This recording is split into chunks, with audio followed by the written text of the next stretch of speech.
appreciate that. Well, good morning, CSL Greater Pittsburgh. It's good to see you. It's good to be here with you. I'm very pleased to have this opportunity.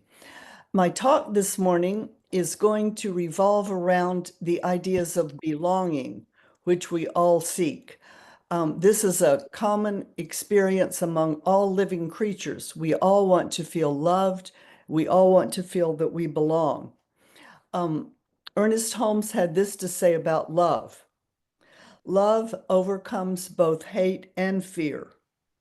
As light overcomes the darkness, as the presence of heat causes the coolness of a room to change until it's warm and comfortable, so the radiant action of love and peace dissipates fear, hate, and confusion.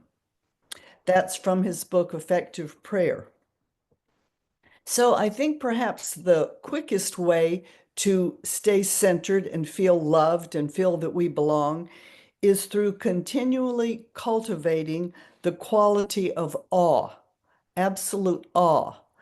This week, I received my latest edition of a magazine called Spirituality and Health. It's published by Unity.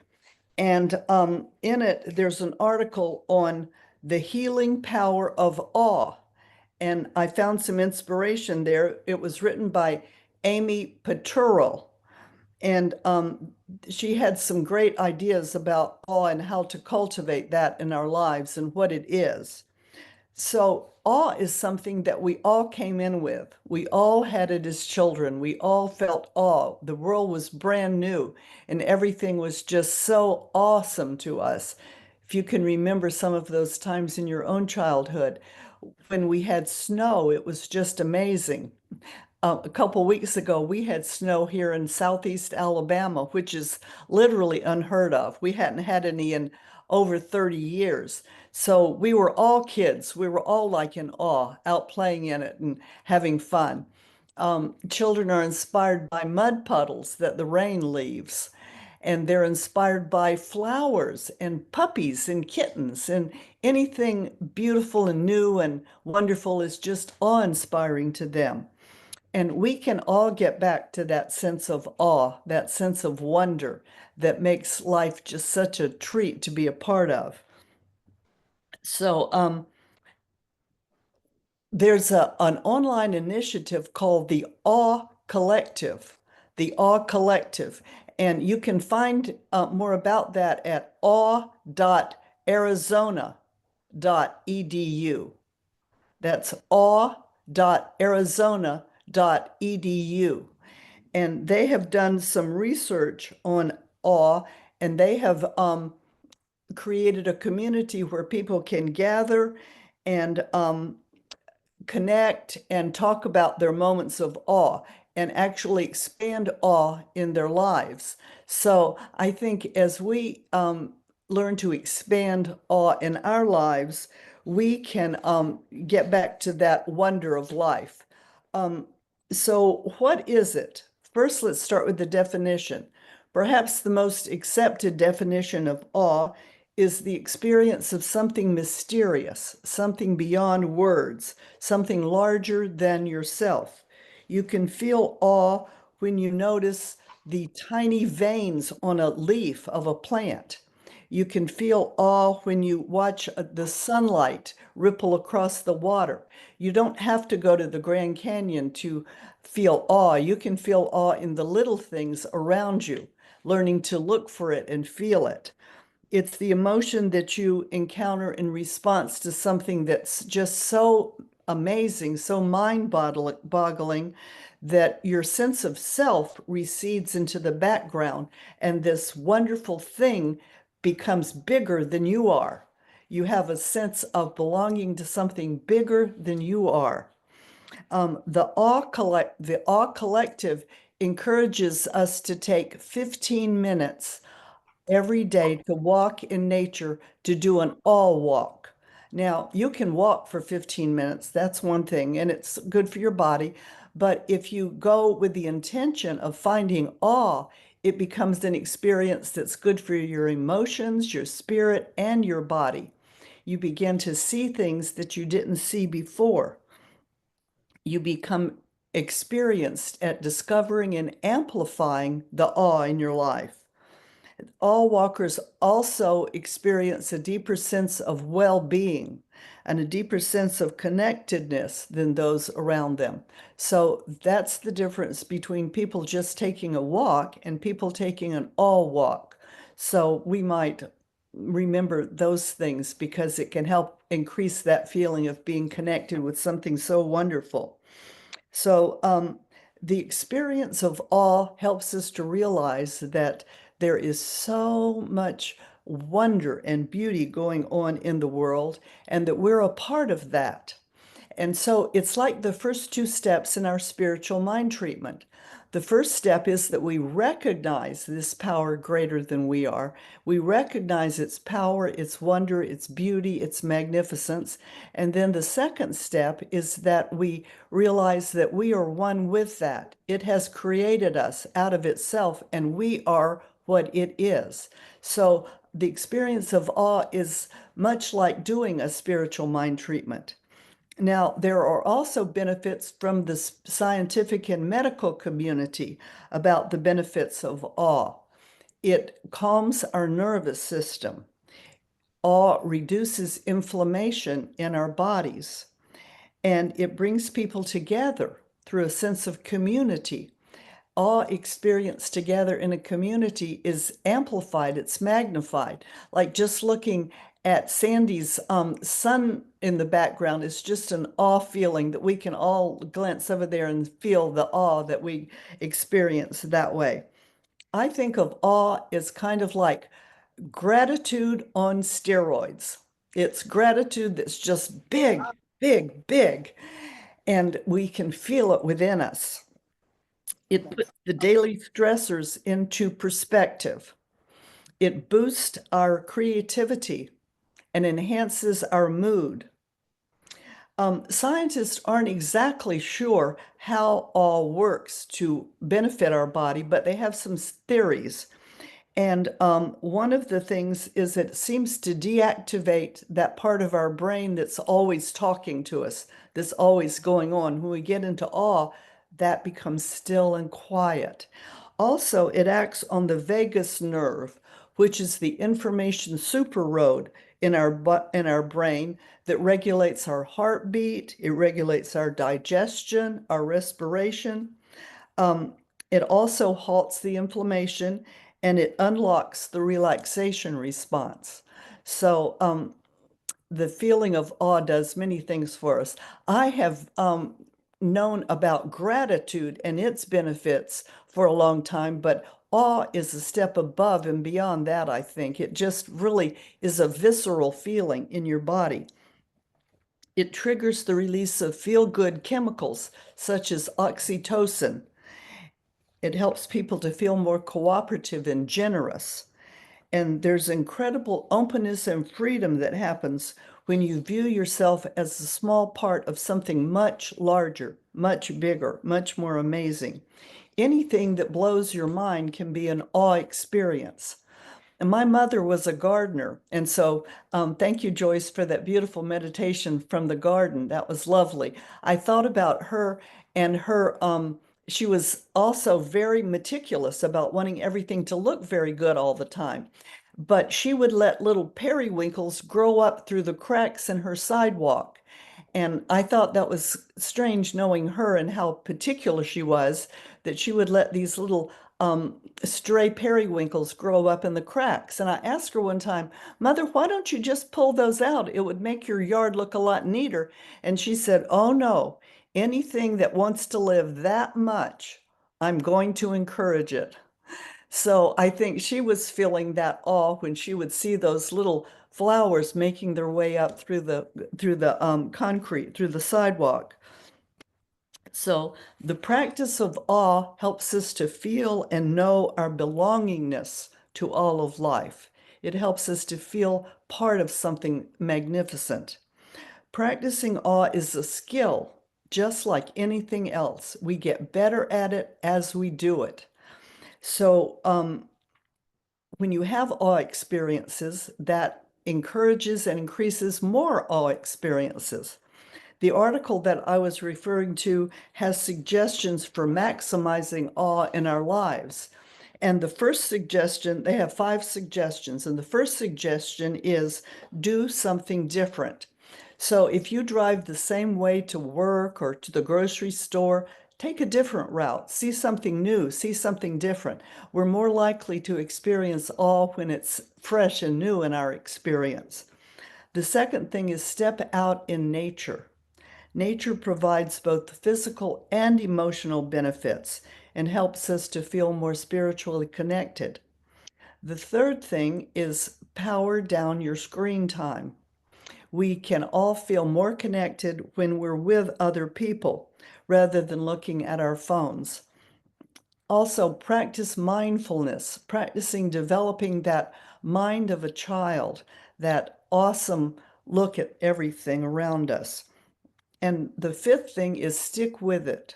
Don't analyze every bit of your awe experience. Just go with it. Just be in the present moment. Just feel it. Just live it.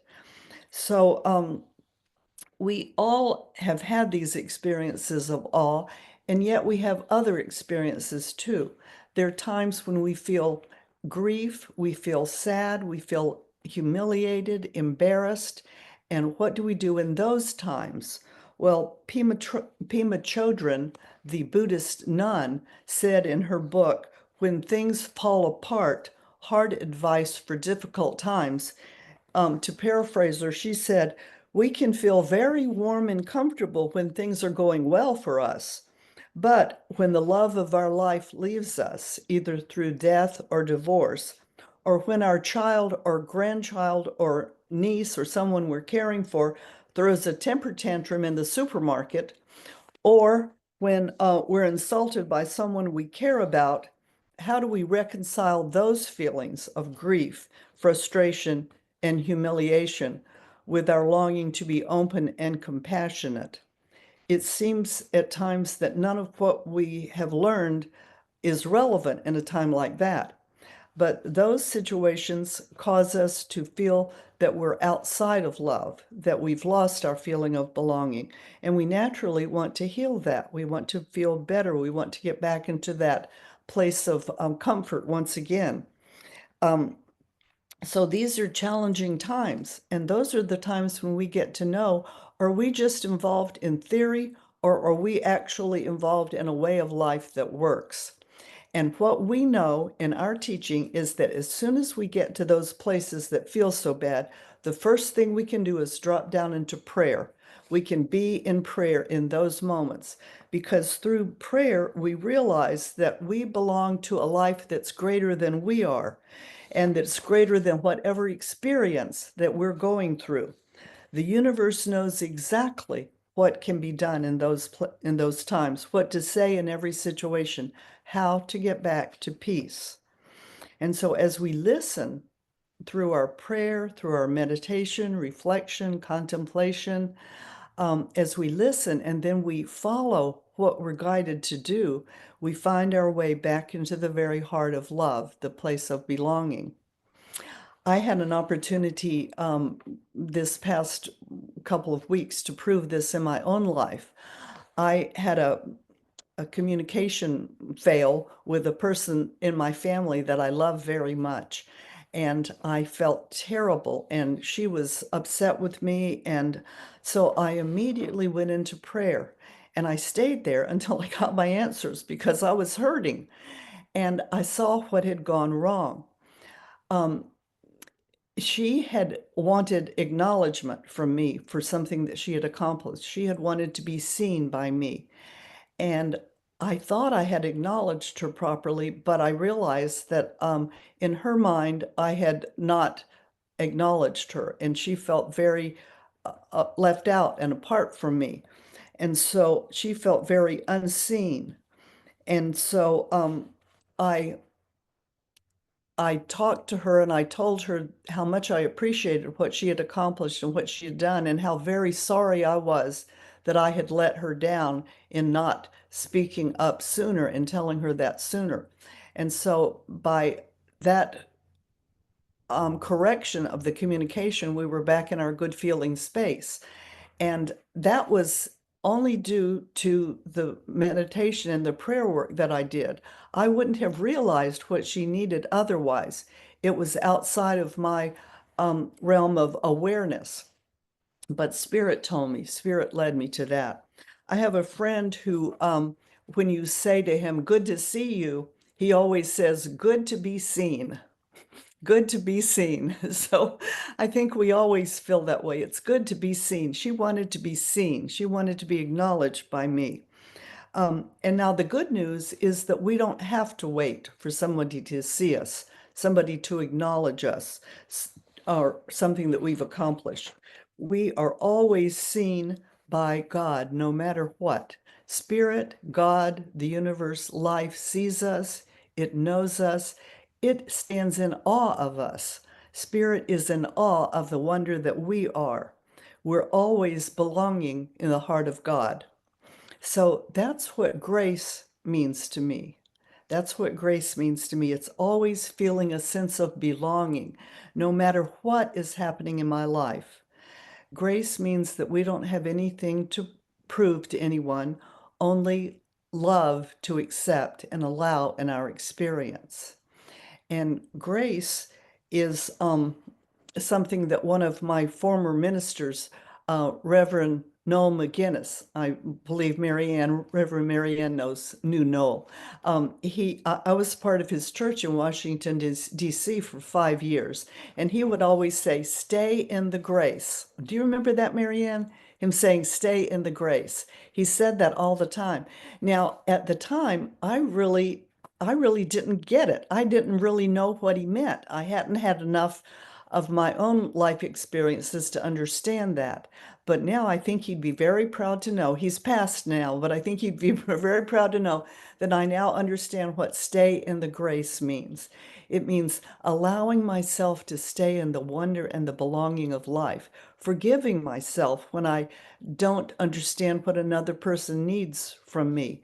And when I can forgive myself for my part in that, I can also forgive it when someone else misunderstands me and misinterprets something that wasn't intended. So, grace is unconditional love. That's what grace really is, unconditional love. So, giving and receiving grace is what living a life of prayer teaches us. It teaches us that we're always loved, everybody's always loved, we're always belonging, they're always belonging. There's nothing that ever causes us to be outside of the heart of God. We can forgive others because we have also been forgiven always.